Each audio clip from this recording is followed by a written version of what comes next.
এডিনয়েডটা কি? Adenoid, there is a growth, একটা growth, মাংস বাড়া। মাংসটা কোথায় বাড়ে? সেটা হলো শ্বাসনালী এবং কান এবং শ্বাসনালীর সংযোগস্থলে যখন কোনো গ্রোথ হয়, ফুলা হয়, টিউমার হয় বা কোনো মাংস বাড়ে, সেটাকে আমরা এডিনয়েড বলি। এবং এডিনয়েড হলে কি হয়? এডিনয়েডের মূল সিমটম তার শ্বাসকষ্ট হবে। অর্থাৎ সে স্বাভাবিকভাবে নাক দিয়ে যে শ্বাসটা নেয়, সেই নাক দিয়ে শ্বাসটা নিতে পারবে না, নাকটা ব্লক থাকবে। তখন সে মুখ দিয়ে শ্বাস নেবে, হা করে শ্বাস নেবে। হা করে শ্বাস নেবে, কিছুক্ষণ নেওয়ার পর তার গলা শুকায় যাবে, তার কাশি আসবে, তার পানি খেতে হবে, ইত্যাদি বিভিন্ন সমস্যা। কারণ হলো ওই যে নাকের শেষ অংশে শ্বাসনালীর মাথায় যে তার গ্রোথটা, ওই গ্রোথের জন্য পর্যাপ্ত বাতাস, অক্সিজেন ভিতরে ঢুকে না। না ঢোকার কারণে সে নাক দিয়ে শ্বাস নিতে পারে না, তখন তার গলা দিয়ে শ্বাস নিতে হয়।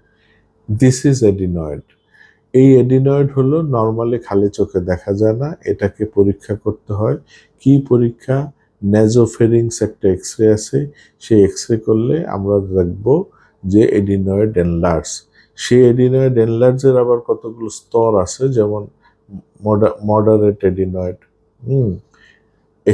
এডিনয়েড এনলার্জ, হ্যাঁ, আবার adenoid enlarge grade 1, grade 2, grade 3, grade 4, এই কতগুলো স্টেপ আছে। তো আমরা এডিনয়েডের অবস্থা বুঝে এবং এডিনয়েডের সাইজ বুঝে কিন্তু আমরা চিকিৎসা দেব। এবং এডিনয়েড হলে আমরা কি থেকে প্রিকশন নেব? প্রথম কথা হলে আমরা অপারেশন করব না, হোমিওপ্যাথি চিকিৎসা নেব।